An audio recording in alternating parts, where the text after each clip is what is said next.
Hi all, thank you for listening to this presentation. Today I'll be sharing with you some of my key takeaways and findings from one of the expertiering projects that I did recently in Uttarakhand, India. And this is where I've tried to apply some of the tools, resources, and frameworks that we learned during the Moving Worlds Social Impact Fellowship program.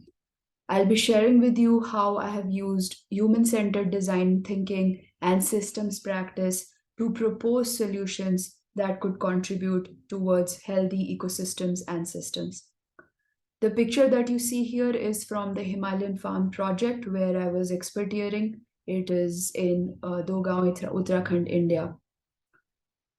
So let's start with a human story. The picture that you see here is of Balam Singh. He lives in Dogaon, Uttarakhand, India. He is a 55-year-old smallholder farmer and laborer. He has three school-going children, a householder wife, and has a very small ancestral land and home. So I spoke to Balam, and some details about his life surfaced. This image that you see here, this is from the 2021 forest fire that happened in the region. And in this fire, Balam lost his farm fruit trees and lost his source of income because he used to sell these fruits to earn. The other thing he shared with me was that although his children are going to school, he is not interested in sending them to college or any sort of higher education because he doesn't see value in it. He specifically mentioned to me that he sees many times graduates, MAs, they are just sitting without any jobs. And he also intends to marry off his daughter very soon. He has no savings, whatever he is earning, he's spending. He also shared with me that he has observed very erratic patterns of rain. Sometimes there are drought like conditions, sometimes there's flooding. This impacts his vegetation and farming. The other thing is that he does not have very healthy relationships with his neighbors and local villagers. There seem to be some local tensions there. Also, there have been animal attacks in the region. In fact, while I was there, there was a man eater tiger that had recently attacked 4 to 5 people. So as we look at these details about Balam's life, it really gives us the microscopy of the ecosystem and the system. It starts giving us some key indicators and some critical insight into the health of the ecosystem and the system. As I spoke to Balam and some of the other villagers and folks from Himalayan farm projects, I noticed that there is a loop. And in fact, unfortunately, this is a damaging loop that is happening. So, for example, the forest fire happens, people like Balam lose their jobs, there is loss of income, and that puts further strain on their healthcare, education, food, and nutrition. That pushes them further into poverty because they're getting pushed into poverty. They now don't have an option, so they start exploiting the natural resources, cutting trees and killing animals and things like that. There is further encroachment into the natural space, into the forests. And this what this does is that humans start coming closer and closer to the proximity of the forest and the natural habitat, and which is why of course the animal attacks are also happening. And this is where human action like cigarettes, campfires, and other things leads to forest fires. And then the cycle repeats. So what's happening here is that if there are multiple cycles of this loop, then we are going to have more and more compromised livelihoods, like we saw in Balam's case, more poverty, more hunger, impact on education, threatened well-being and healthcare, escalated inequalities, which always come with these kind of issues, depletion of natural resources, damage of life on land and water, and more human-induced climate change. All of this leading to negative and reversing trends to achieve SDG goals, which is exactly opposite of what we need right now as we are getting closer and closer to 2030. So that made me think that how can we break this damaging loop?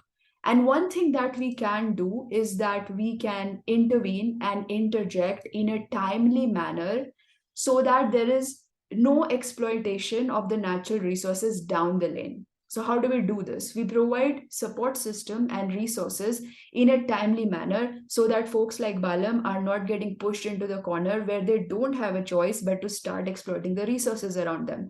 And we do this by bringing income, bringing livelihood to them, providing education, taking care of their health and well-being.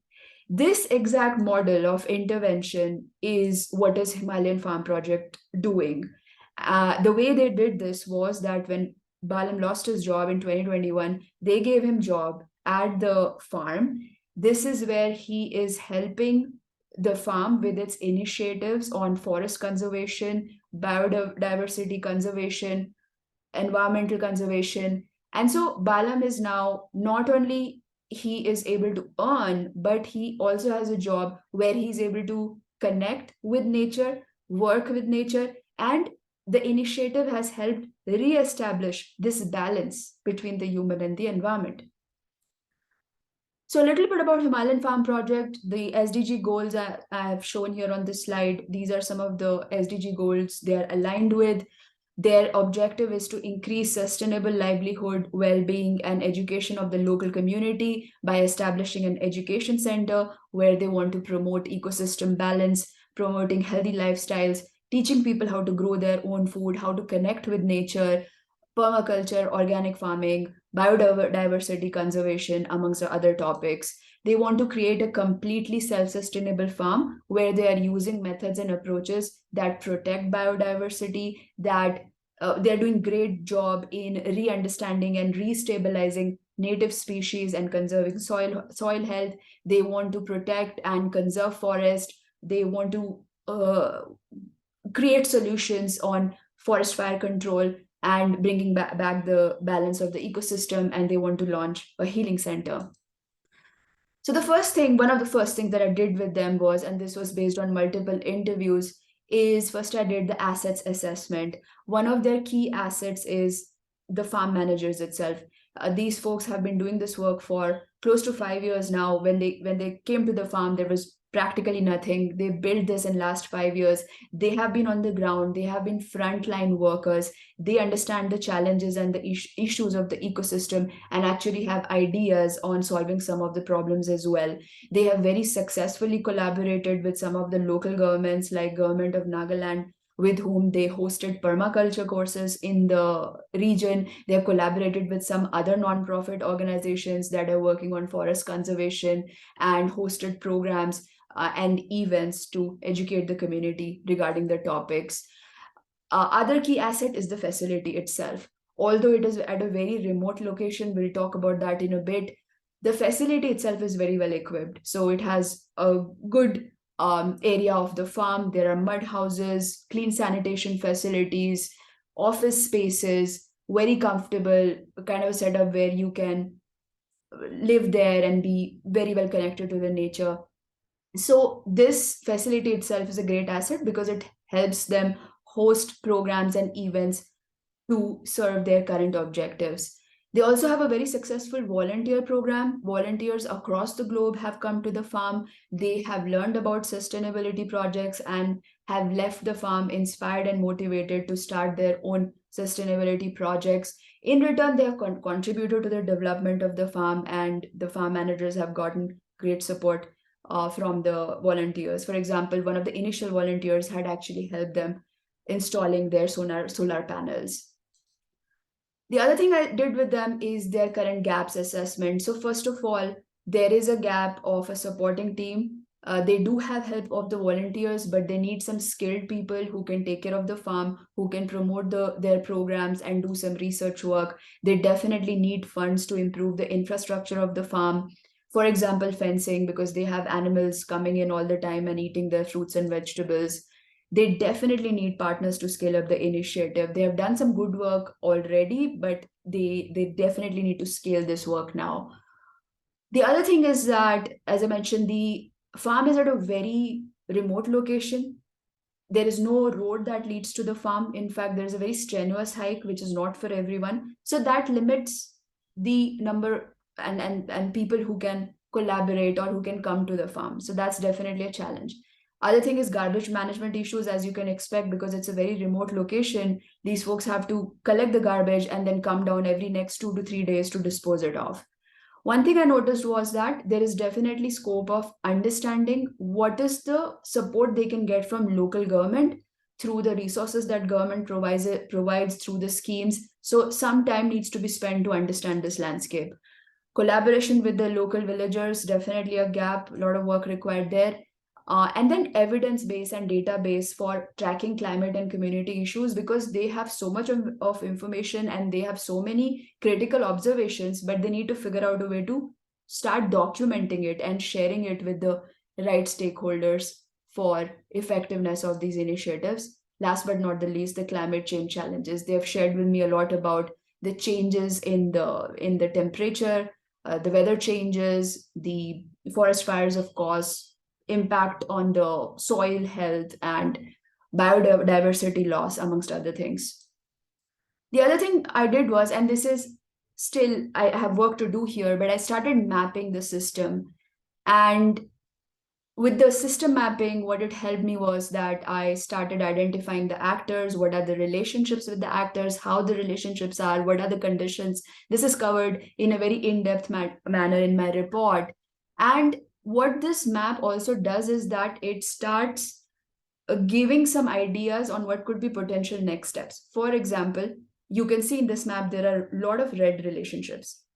These folks have shared purpose, but because of certain blocks, they are not able to come together and collaborate and work together. So one of the things we can do is to remove these blocks so we can convert these reds into greens.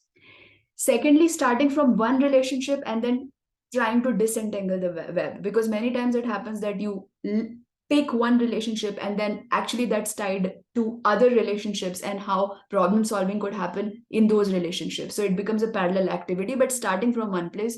For example, in Balam's case, the relationship between him and the local school.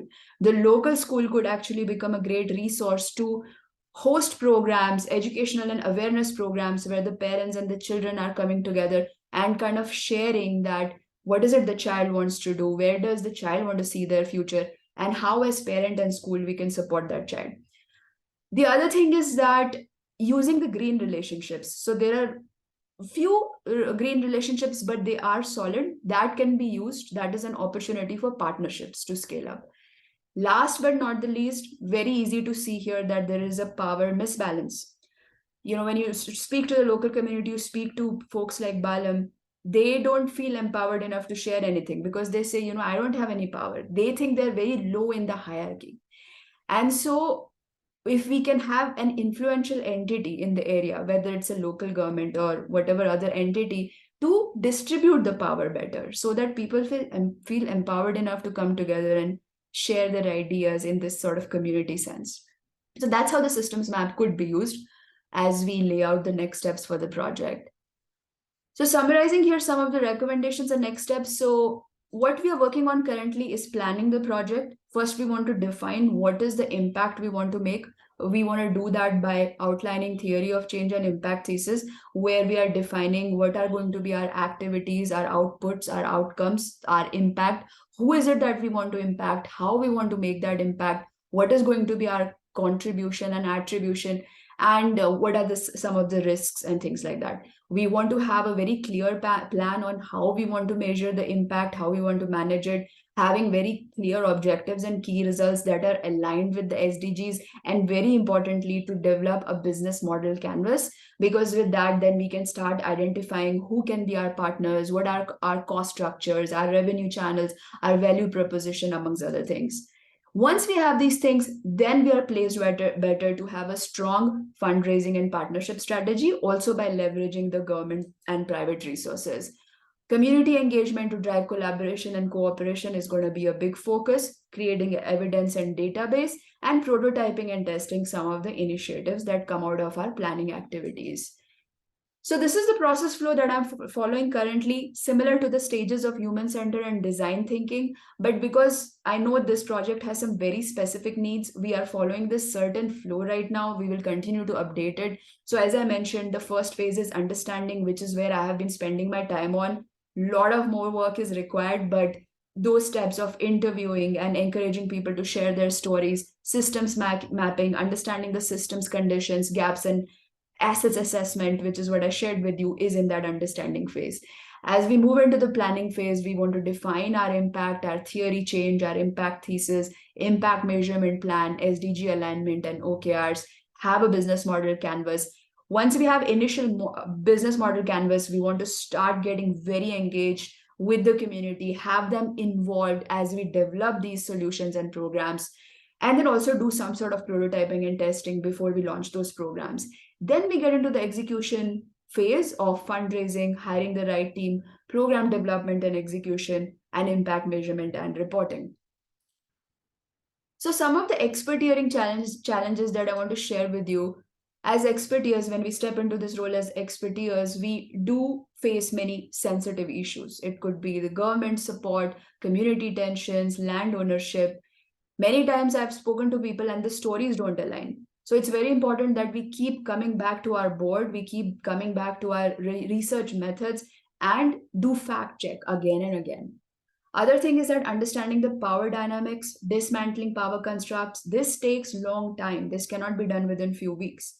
When you speak to the people, especially poor and vulnerable community members, they don't feel empowered enough to share their ideas. If even if you approach them and encourage them, it doesn't come easily to them. So how do we change that power dynamics? That takes time.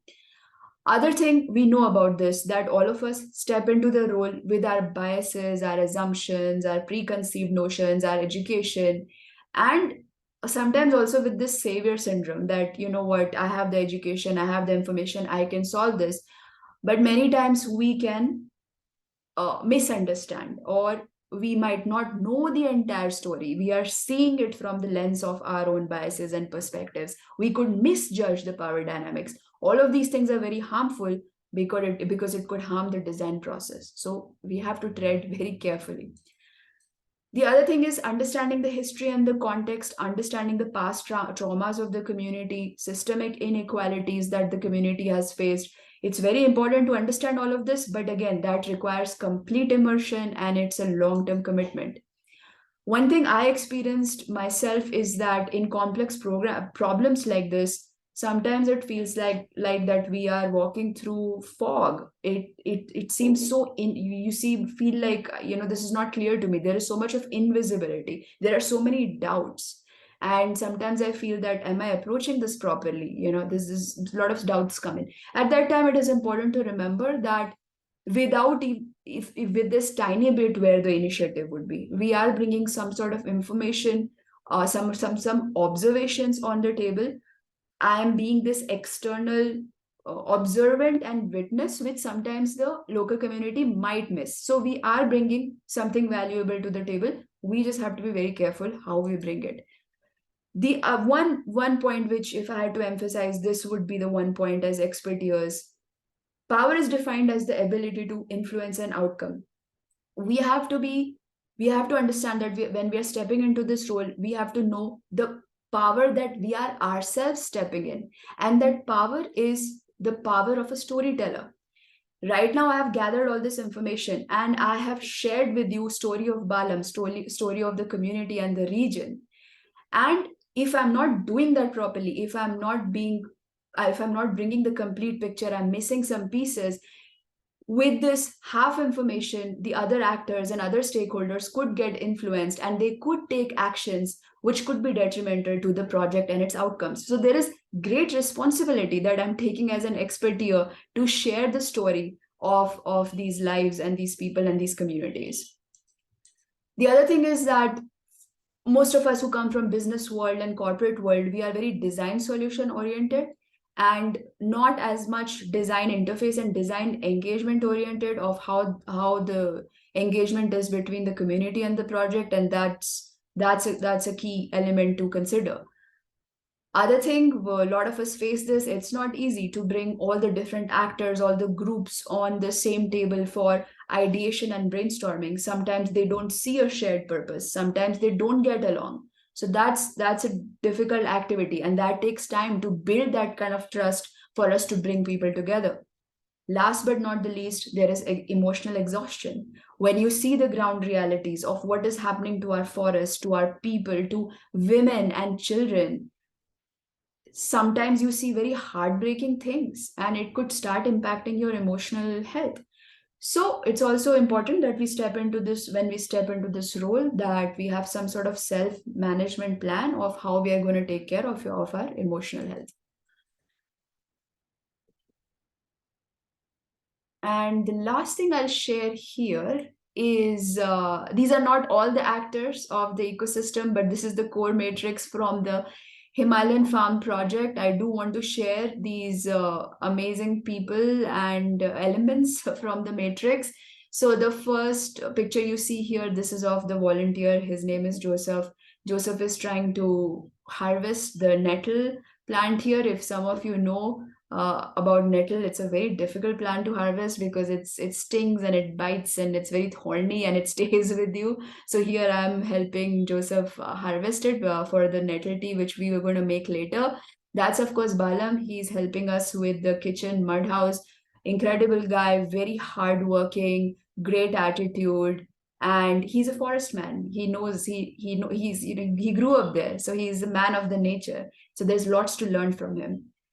This is the farm, the small mud house, and the farm around it. This, of course, is the cat, goes by several names: Mitza, Miki, Mitza, Mika. So you can see how the attitude is here. And this is the pumpkin. They are doing great work with native species, a lot of pumpkins and other vegetables that are growing, which we enjoyed during my stay there. Very importantly, this is Valatka. She is the leader, nurturer, mother, healer of the farm. She has done, when Valatka and Pankaj, her husband, moved to the farm, there was nothing. They built this single-handedly in last 5 years and have done great work. So she has shown a lot of courage, a lot of resilience. She's from Croatia, so local community sometimes, many times they see her as an outsider, and there are definitely some challenges here, but she has stayed strong and she continues to do great work for the environment and the community. Of course, she's being supported by this wonderful man. His name is Pankaj, very knowledgeable. You speak to him just within 10 or 10 minutes, he will have so much of valuable information to share with you, and has done incredible work with Valatka to launch these initiatives. That's of course me. This was the only picture I had during my stay there. I look like a complete cartoon, but it is what it is. I was trying to cook lunch here and most of it was burned. So anyway, and this is the office space which I absolutely enjoyed. This is the mud house room, and there were lovely views and fresh air coming in, so it was beautiful. And I will leave you all with this image. This is from one of my favorite spots as I used to hike around the forest. And when I used to look at this image in front of me, what it made me think about is that we could not have this tomorrow. We could lose this tomorrow. A forest fire could damage all of this and everything within this, the forest, the lives within it, the birds, the butterflies, the animals, the humans, and it's all gone. All this beauty, right? So this is all what is at stake for us. And there is a certain urgency that I have certainly felt this year more than ever. On November 15th, our world population hit 8 billion. What that means is that that damaging loop, which I showed you earlier, is going to have more and more pressure on it, more and more constraint on the resources. So we have to come up with some very innovative solutions. How we step up as individuals and as collectives is going to be so important. From here on, it has been important for a very long time, but there is this certain urgency we are all feeling. And that's why I think we've also all felt very restless during this time. So I will just say this, that if not now, then when? One last thing I'll say is that please do share your ideas, your suggestions, your insight into these related topics, especially the folks who are working in Uttarakhand, India. I know there's a lot of great work happening in terms of forest fire control and forest conservation. My intention with sharing this presentation also was that somehow we can start collect connecting the dots, because there are so many different people in the region working on their small pieces. And somehow, if we can find this collaboration platform, then we could scale up our initiatives. So that's also another intention I have here, is to find partners and advisors and mentors, especially out of the Uttarakhand area, but of course anywhere across the globe. I'll be very much grateful, and will look forward to your ideas and suggestions. And I do have my contact information here, my email and LinkedIn account.